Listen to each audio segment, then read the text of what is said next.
Barangay Ginebra at Meralco magtatapat na naman ba sa quarterfinals? What? Wala talagang kasawa-sawa ang Bolts. Ayan nga ang pag-uusapan natin ngayon mga Cavs. Pero bago yan, please consider subscribing to our YouTube channel mga Cavs for more Ginebra content like this. Tayo na't simulan.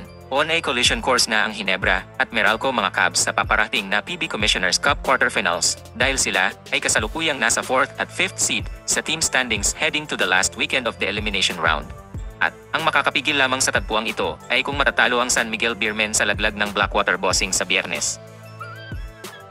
Ang Beermen na may bagong import na si Benny Boatwright na kasalukuyang naghahalimaw sa PBA ay currently on a 4-game winning streak kung kaya naman expected silang manalo sa bakbakan nila kontra Bossing para sa kanilang huling asignatura sa elimination round. Although, may history ang Blackwater na maging giant slayers ng mga championship contenders particularly SMP. Blackwater takes down the San Miguel Beermen! Mukhang hindi ito ang magiging kaso ngayong season sapagkat depleted ang lineup ng Bossing at tila ipinaubaya na talaga nila ang conference na ito sa kanilang mga bagitong players. Samantala, kung matalo din ang number 2 seed na Phoenix sa TNT na kasalukuyan on a playoff hunt mode sa kanilang paghaharap sa linggo at himalang matalo nga ang SMB ay aangat ang Ginebra sa 3rd spot kung manalo sila sa huli nilang elimination round game kontra NLEX. At tatapos naman na 4th seed ang Meralco kung manalo din ito sa kanilang last game sa Biyernes kontra lamang sa laglag na rin na Terrafirma Jeep. Magagaransya rin ito na di magtatapat agad ang Kings at Bolts dahil pareho silang magbabaon ng twice to beat advantage sa quarterfinals with an identical 8-3 record. At ang Beermen ay dadaos-dos sa 5th spot with 7-4 record.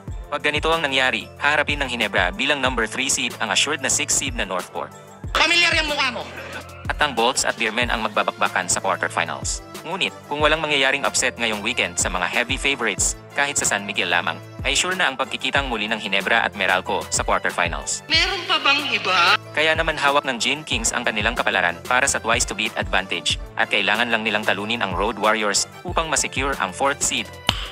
Nice. Habang Bolts ang magiging 5th seed matalo o manalo man ito sa kanilang huling laban kontra Jeep dahil lamang sa quotient ang Ginebra over Meralco matapos nila itong patumbahin sa elimination round.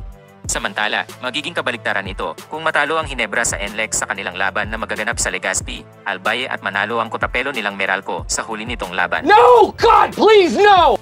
Isang bagay na dapat talagang maiwasan ng Ginebra dahil kahit pa nakakaumay na kalaban ang Bolts ay talaga namang isang delikadong team din ito at hindi madaling talunin lalo kung kailangan pang gawin ito ng 2 sunod na beses upang maka-advance sa semifinals. Kaya naman mga Cavs talagang must win ang game ang huling asignatura ng Gin Kings ngayong elimination round at kailangan nilang ibuhos ang lahat at magpakita ng matinding team effort tulad ng ipinakita nila sa huling laban kontra Batang Pier. Upang di makasingit ang nasa momentum ngayon na NLEX sa pangunguna ng kanilang newly acquired superstar Robert Bolick sapagkat desperado rin itong makapasok sa playoffs. Pero kahit anong mangyari, ay never say die lang mga Cavs at magtiwala tayong kakayanin ng Ginebra kung sino man ang makatapat nito sa playoffs. Let's go Gin Kings! If you enjoyed this video, please like, comment and subscribe mga Cavs for more Ginebra content.